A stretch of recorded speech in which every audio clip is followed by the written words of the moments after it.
Hello नमस्कार, welcome to inculcate learning. So BEd assistant professor exam के लिए ये 5th क्लास है जी हमारी। अभी भी कुछ बच्चों को ये है कि मैम होएगा 19 को एग्जाम या डिले तो नहीं होएगा, शिफ्ट होने के चांसेस हैं। सो देखो, नोबडी नोज, अगर हो जाता है 99% तो होएगा ही जब डेट दे रखी है, और अगर हो जाता है तो आपकी तैयारी अच्छे से होनी चाहिए जब भी एग्जाम हो। ठीक है जी।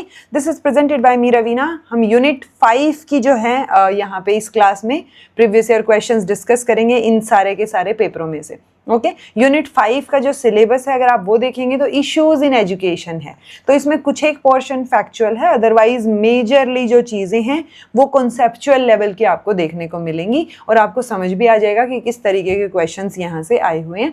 जब हम यूजीसी नेट की बात करते हैं तो यूजीसी नेट में ये जो सिलेबस है ये सेकेंड यूनिट में कंसिडर किया जाता है मेजरली।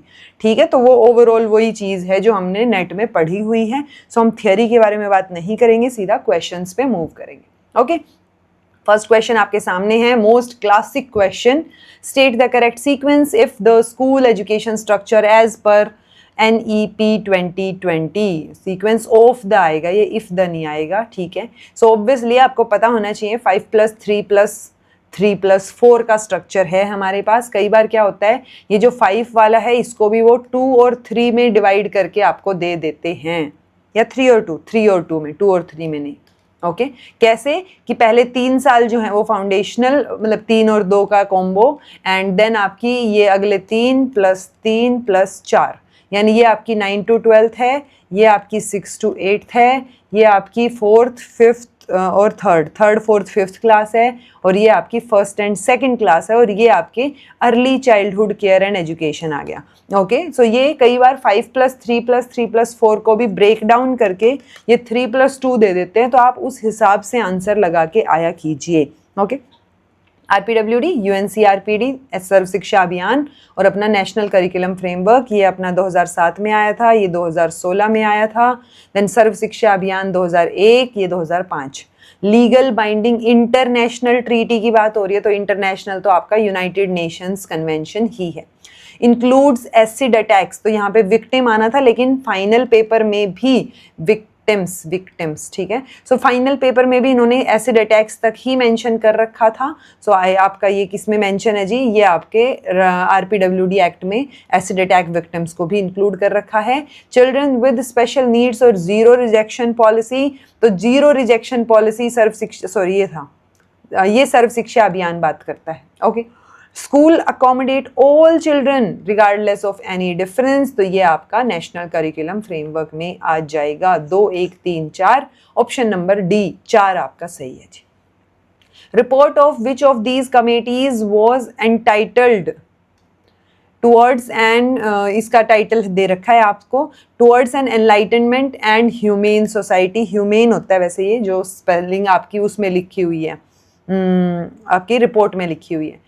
हार्टोग कमेटी की report, Janardan Reddy committee, Ramamurthy review committee और खैर कमेटी, तो ये आंसर आपका क्या हो जाएगा जी, रामामूर्ति रिव्यू कमेटी की ये रिपोर्ट थी, जिसका टाइटल अक्सर पूछ लिया जाता है, क्योंकि रामामूर्ति रिव्यू कमेटी बिठाई गई थी 1990 में। किस लिए थी? 1986 की पॉलिसी को रिव्यू करने के लिए थी। लेकिन जैसे ही ये रिपोर्ट इन्होंने सबमिट की, उस टाइम पे पॉलिटिकल अनसर्टेनिटी थी अपने नेशन में, सो उस टाइम पे फिर पॉलिटिक्स चेंज हुई, तो इन्होंने रामामूर्ति रिव्यू कमेटी की रिपोर्ट को बोला कि ये नहीं, हम नई कमेटी बिठाएंगे। तब उन्होंने जनार्दन रेड्डी कमेटी बिठाई थी और उसको बोला था कि 1986 की पॉलिसी और रामामूर्ति रिव्यू कमेटी की रिपोर्ट, इन दोनों को आप कंसीडर कीजिए। और उसके बाद जनार्दन रेड्डी कमेटी ने जो है वो 1992 में अपना प्रोग्राम ऑफ एक्शन दिया था। ओके, सो ये चीजें आपको क्लियर होनी चाहिए। How many chapters are in National Curriculum Framework for Teacher Education? So NCFTE, इसमें कितने चैप्टर्स हैं ये चीज़ पूछी थी। रैंडम क्वेश्चन है, random in the sense chapter कितने हैं कितने नहीं, ऐसे आप हर एक एक्ट के चैप्टर थोड़ी गिनने बैठोगे, बट इंपॉर्टेंट है, NCFTE है, क्वेश्चन आया हुआ है तो अब आपको याद होनी चाहिए। तो इसके अंदर 6 चैप्टर्स हैं जी, सी ऑप्शन हो जाएगा आपका। Which of the following provisions is not appropriate for curriculum development aimed at addressing regional, socio-cultural और ethnic diversity? तो कौन सा appropriate नहीं है? Localize और regional adaptations of a core national curriculum, यानी core national curriculum है तो आप उसको localize करो, regional level के हिसाब से adaptations करो उसमें, ये बात तो ठीक है. Decentralization of curriculum development, ये भी ठीक नजर आ रहा है. Involvement of various stakeholders, तो आप अलग अलग stakeholders वो रहेंगे जो उस प्रोसेस में इन्वॉल्व हो या उस वो प्रोसेस उनको अफेक्ट करे. लाइक करिकुलम डेवलपमेंट है तो करिकुलम डेवलपमेंट में करिकुलम किसके लिए बनाया जा रहा है? बच्चों के लिए बनाया जा रहा है, तो बच्चे स्टेक होल्डर हो गए. टीचर्स उसको पढ़ाएंगे तो टीचर स्टेक होल्डर हो गए, तो वो सारे स्टेक होल्डर में आते हैं. ओके, तो उनकी इन्वॉल्वमेंट अगर होगी तो बढ़िया ही बात होगी. Curriculum development based on rigid centralised uniform approach without considering local diversity, तो ये बात गलत है ना कि आप रिजिडिटी की तरफ जा रहे हो. जब भी ऐसी कोई स्टेटमेंट हो ना, आप हमेशा सोचो हम फ्लेक्सिबिलिटी की तरफ जाएंगे, अच्छी चीज़ों की तरफ जाएंगे, डेवलपमेंट की तरफ जाएंगे, सबको इंक्लूड करें, local diversity, regional diversity, religion level पे डाइवर्सिटी, हम हर चीज़, लैंग्वेज डाइवर्सिटी, तो उन सारी चीज़ों को इंक्लूड करेंगे, कंसीडर करेंगे. ओके. बजटिंग इन एजुकेशन, तो एजुकेशन में बजटिंग का क्या मतलब है? जैसे हम यूजुअली कहीं घूमने जाते हैं तो एक बजट बनाते हैं, हम घर में खाना लेके आते, खाना इन द सेंस जो खाने पीने का सामान है, फ्रूट्स हैं, वेजिटेबल्स हैं या रसोई का सामान है, उसका एक बजट आप देखते हो. सो वही एजुकेशन में क्या मतलब है बजटिंग का? An established financial standard needed for non-directional guidance by school management for the attainment of aim and objectives. So आप एक financial standard की बात कर रहे हो, वो भी non-directional guidance के लिए.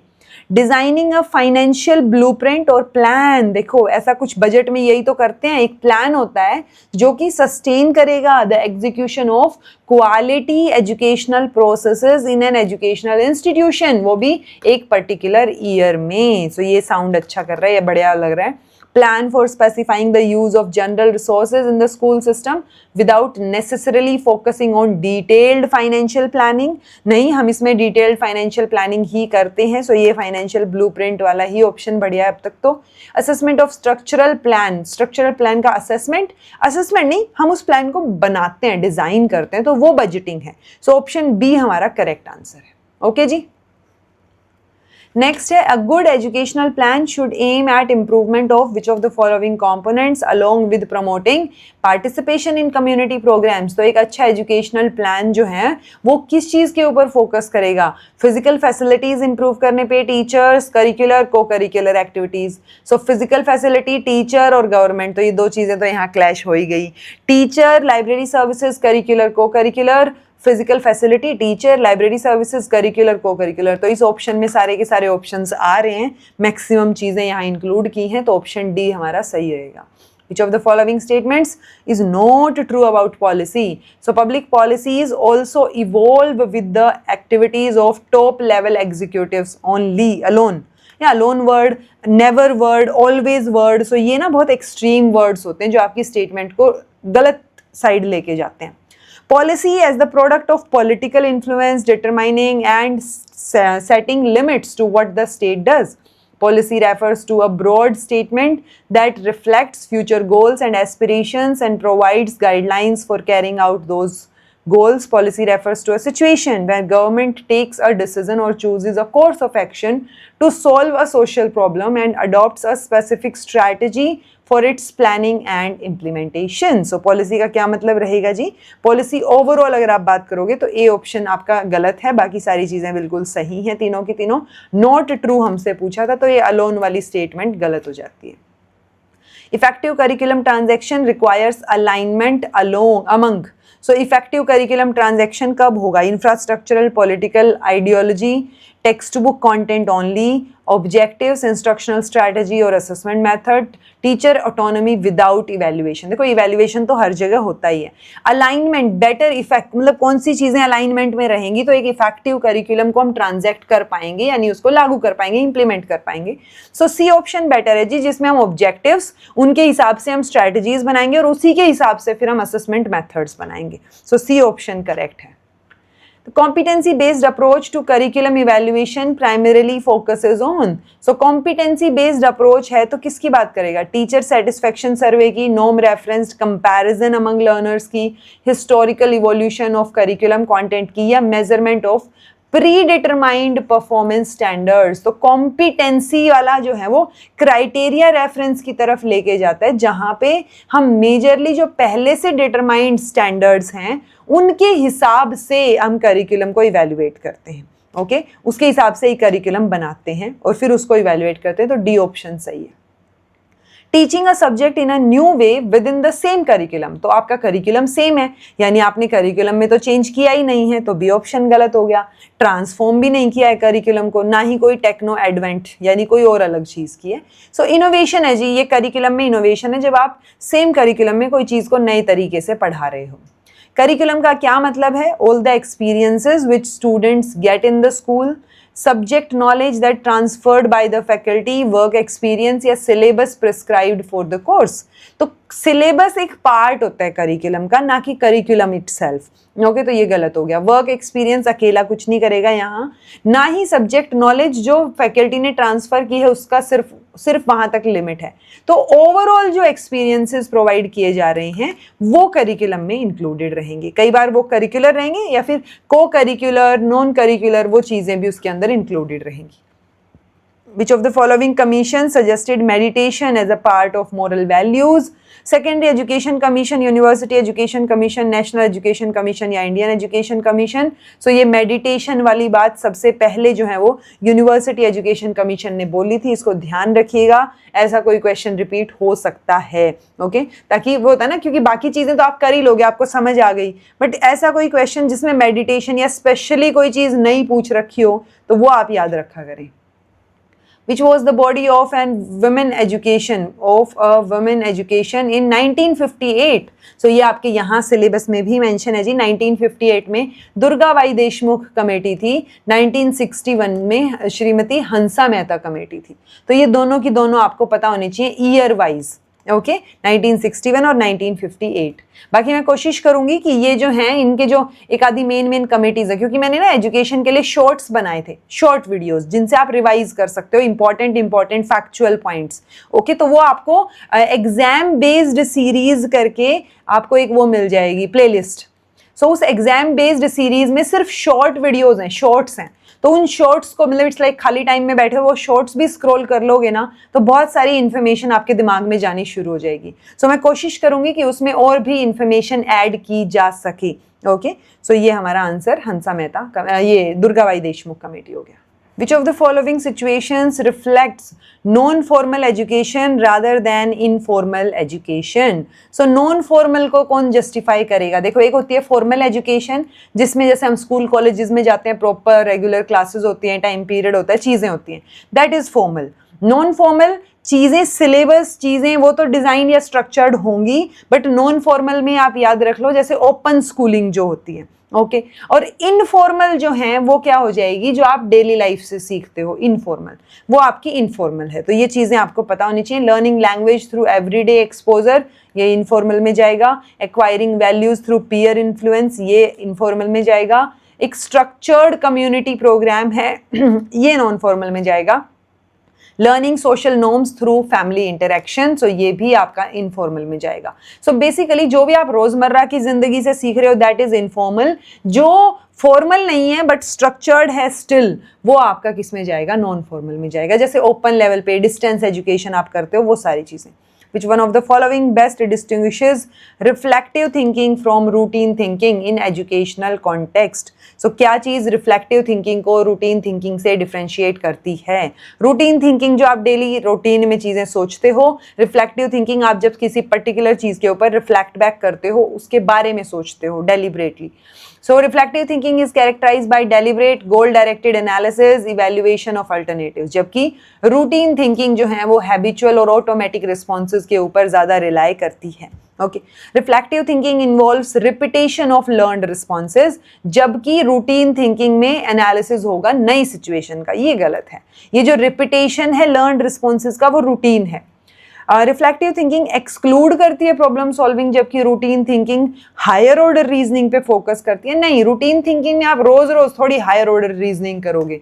Reflective thinking occurs only in advance learners, नहीं कोई भी कर सकता है। तो आंसर आपका फर्स्ट बिल्कुल सही है जी, A option. Which Kothari Commission recommendation addressed girls' participation in education? Okay, establishment of technical institutions exclusively for male, तो ये कहाँ से गर्ल पार्टिसिपेशन की स्टेटमेंट हो गई?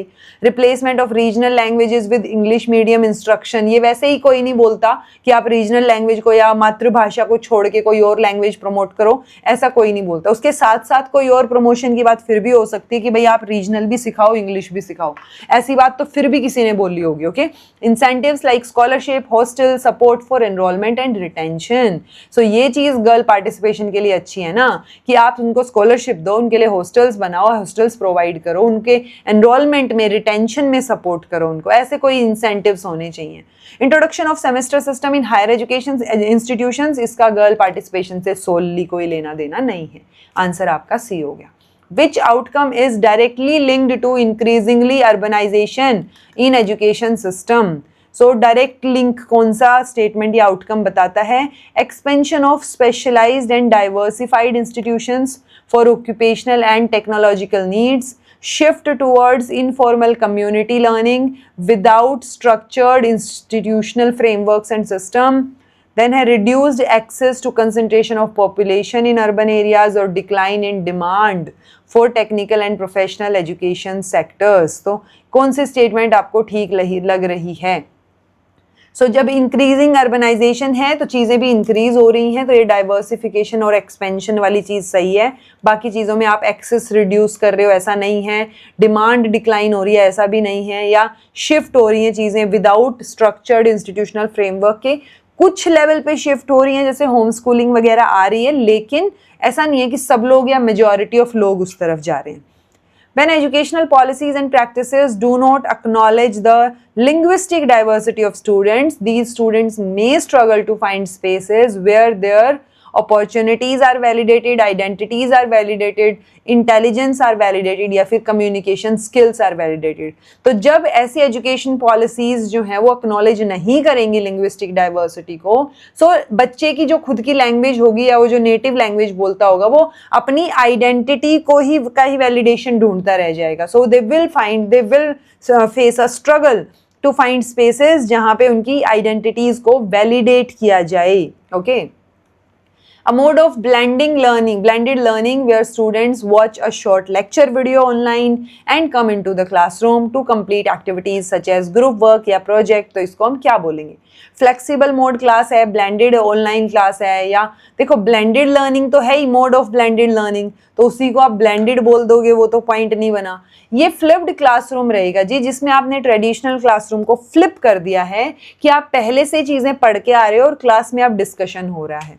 Okay, Which organization developed the STCAG tool for assessing micro teaching? So S से क्या है जी? स्टैनफोर्ड यूनिवर्सिटी है। ये UGC, NCERT या NCT ने नहीं शुरू किया है, स्टैनफोर्ड यूनिवर्सिटी का माइक्रो टीचिंग का टूल है ये।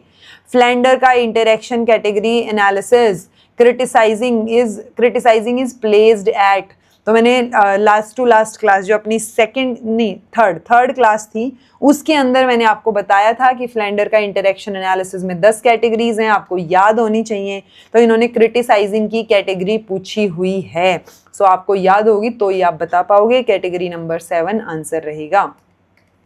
Consider the following statements with reference to curriculum. Curriculum should be child-centered. Knowledge of culture and civilization should also be included in the curriculum. Curriculum should be flexible और effective. तो हमेशा flexibility, effectivity, child-centeredness, इन चीज़ों पे हम जाएंगे। तीनों statement बहुत सही हैं कि आप कल्चर और सिविलाइजेशन को भी इंक्लूड करो। NEP 2020 तो इंडियन ईथोस से ही उनकी स्टेटमेंट शुरू होती है कि इंडियन ईथोस को भी हमें मेंटेन रखना है। Which curriculum type is designed to teach students to learn and emphasize the process of learning?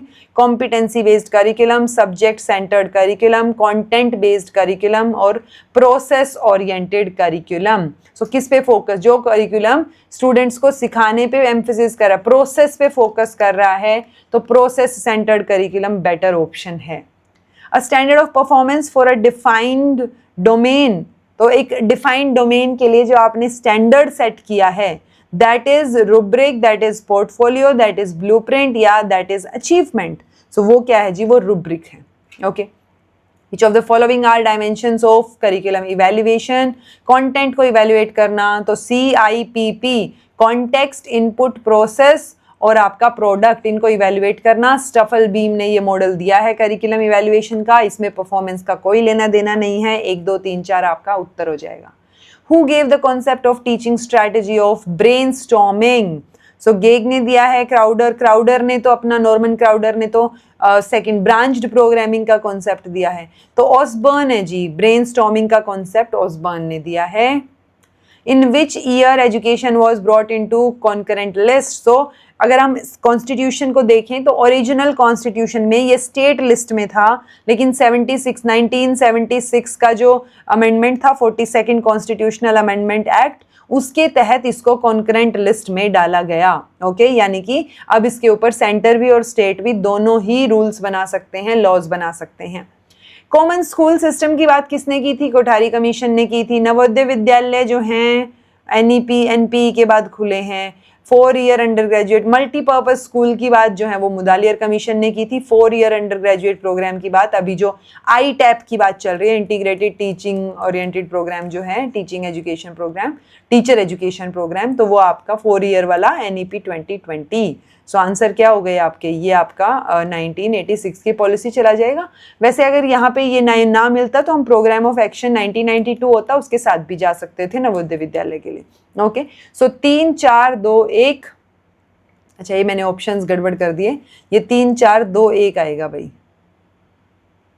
Same options कर दिए, 4th और 1st वाला। सो 3 4 2 1 करो इसको। Okay, The first successful experiment of compulsory education in India was done by, very important information, relevant है, याद होनी चाहिए, महाराजा शाहजी राव गायकवाड़। इन्होंने जो है वो सबसे पहले शुरू किया था to open 8 schools for girls and training colleges for lady teacher as early as in 1881। 1893 में उन्होंने free and compulsory education primary level पे शुरू की। 1906 में पूरे स्टेट में शुरू कर दी, और 1910 में फिर गोपाल कृष्ण गोखले जो हैं उन्होंने ऑफिशियली एक प्रपोजल जो है वो सेंट्रल लेजिस्लेटिव असेंबली के सामने रखा था, फ्री एंड कंपलसरी एजुकेशन दी जानी चाहिए इंडियन पीपल को। ओके, क्योंकि उस टाइम पे भारत गुलाम था, तो ये तब की बात हो रही है। Which of the following constitutional amendment provides transfer of responsibility for primary and secondary school education to the elected bodies? So ये कब की बात है जी? ये आपके जो पंचायती राज इंस्टीट्यूशन है, PRI वाली बात है। 73rd कॉन्स्टिट्यूशनल अमेंडमेंट में ये बात बोली गई थी। ओके, 74th में अर्बन एरियाज की बात हुई थी, जहाँ पे म्यूनिसिपैलिटीज की बात हुई थी। ये देखो जी, national education policy 2020 modified structure क्या है? 5+3+3+4 का स्ट्रक्चर है। Easiest question, which commission recommended development of democratic citizenship as an educational aim? So कौन से कमीशन की स्पेलिंग ठीक कीजिए, कौन से कमीशन ने ये रेकमेंड किया? डेमोक्रेटिक सिटीजनशिप की बात मुदालियर कमीशन ने की थी। नेट के क्वेश्चंस आपने कभी करे होंगे तो आराम से आप इस क्वेश्चन का आंसर दे सकते थे, इस टाइप का क्वेश्चन वहां पे आ जाता है। Comprehensiveness of experiences, variety of experiences, suitability of experiences come under which step of curriculum development? So identification of educational needs या evaluation या selection and organization of subject matter या selection and organization of learning experiences। तो सारी बात experiences के around घूम रही है, तो D ऑप्शन हमारा बेटर आंसर रहेगा। According to Yashpal committee, teacher student ratio in primary classes should be, कितना होना चाहिए? यशपाल कमेटी के अकॉर्डिंग आपसे पूछा है। 1:20। देखो 40 और 50 तो फॉर श्योर आएगा ही नहीं, क्योंकि 40 और 50 बहुत ज़्यादा हो गया। यशपाल कमेटी की रिपोर्ट जो 1993 में आई थी। ओके, और उसके बाद RT एक्ट के अकॉर्डिंग तो 1:30 है ही, यही चीज़ उन्होंने बोली थी 1:30 की। ओके, सो 1:30 है। अभी तक सबसे कम यही बताया गया है, उससे ज़्यादा कम तो नहीं देखा है हमने कहीं भी किसी और एक्ट में। Discipline based model of curriculum design is based on Bruner का principle, Dewey's philosophy of education, Froebel की फिलोसफी, या फिर article written by Herbert Spencer. So discipline based model की बात हो रही है, आंसर ए रहेगा। ब्रूनर ने दिया है जी ये मॉडल, ब्रूनर की थियरी से हैवीली इन्फ्लुएंस्ड है। ओके, CIPP मॉडल अभी बताया था मैंने आपको किसने दिया है। CIPP मॉडल आपका ब्लूम, विलियम, कैलघम या फिर डैनियल स्टफलबीम। तो आंसर आपका डैनियल स्टफलबीम हो जाएगा। Chairman of university education commission, यहाँ से हमें समझ आता है कि हमें सारे जो एजुकेशनल कमीशंस हैं उन सबके चेयरमैन तो याद होने ही चाहिए, चेयरपर्सन्स, ठीक है। सो ये कौन सा यूनिवर्सिटी एजुकेशन कमीशन है, तो राधा कृष्णन जो है, डॉक्टर सर्वपल्ली राधा कृष्णन, वो इनका सही आंसर हो जाएगा। जाकिर हुसैन वार्दा कमेटी जो बनी थी 1937 में, उनके थे चेयरपर्सन। एंड आपका कोठारी कमीशन के कोठारी थे 1964 to 66। सुब्रमण्यम, मुझे नहीं याद आ रहा है सुब्रमण्यम किसी के कमेटी के चेयरपर्सन रहे हो, बट अगर रहे हैं तो आप मुझे बताइएगा अगर आपको याद हो तो। Okay, for creating virtual labs as per NEP 2020। देखो मैंने कुछ एक क्वेश्चन इंक्लूड किए हैं यहाँ NEP के, NEP से रिलेटेड और भी क्वेश्चन आए हुए, वो मैंने फिर टीचर एजुकेशन वाली यूनिट में डाल दिए, लास्ट वाली में। Okay, As per NEP 2020, platforms to be used are the following. So for creating virtual labs, दीक्षा, स्वयं परख, स्वयं प्रभा। तो देखो ये परख तो अपना असेसमेंट सेंटर है, सो ये तो नहीं आएगा। अगर ये नहीं आएगा तो आपके क्या ऑप्शंस बचे? दीक्षा बचा, स्वयं बचा, स्वयं प्रभा बचा। तो ये हैं क्या मेंशन? सो 1, 2 and 4, ठीक है जी।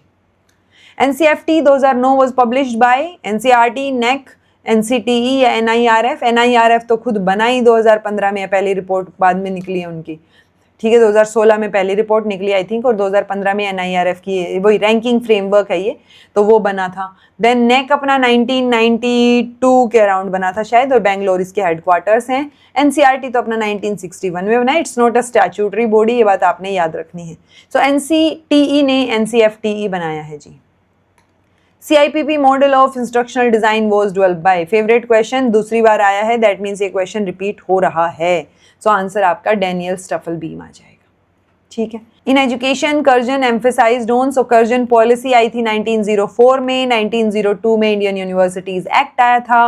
इन्होंने एक्सपेंशन की बात की। एक्सपेंशन की बात तो कहाँ ही करते थे अंग्रेज ना पढ़ाने के लिए, तो वो तो नहीं होगा। जनरलाइजेशन नहीं था, वोकेशनलाइजेशन, क्वालिटी पे एम्फेसाइज किया था उस टाइम पे इन्होंने। तो आंसर आपका डी हो जाएगा जी। NEP 2020 recommends various teaching methods at foundational stage। तो फाउंडेशनल स्टेज यानी बिल्कुल स्टार्टिंग की स्टेज है, तो लेक्चर मेथड तो नहीं होगा वहाँ, खेल खेल में सिखाएंगे हम बच्चों को, एक्टिविटी करके, इंटरेक्ट करके। सो ऑप्शन आपका सेकंड हटा दो, 1, 3, 4 हो जाएगा। विच कमेटी और commission had recommended to establish rural university India in India? Radhakrishnan commission, Kothari commission, Mudaliar commission या फिर यशपाल कमेटी?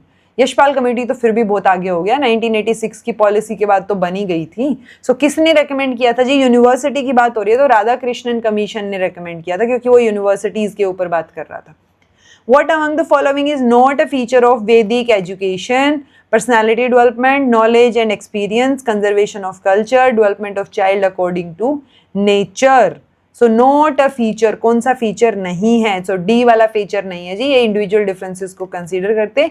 हम कंजर्वेशन को भी इंक्लूड कर रहे थे, एक्सपीरियंस को भी, और पर्सनालिटी डेवलपमेंट, कैरेक्टर डेवलपमेंट पे भी फोकस कर रहे थे, बट बच्चे के नेचर के हिसाब से, क्योंकि वो नेचुरलिज्म या प्रैग्मेटिज्म की तरफ ज़्यादा जाएगा।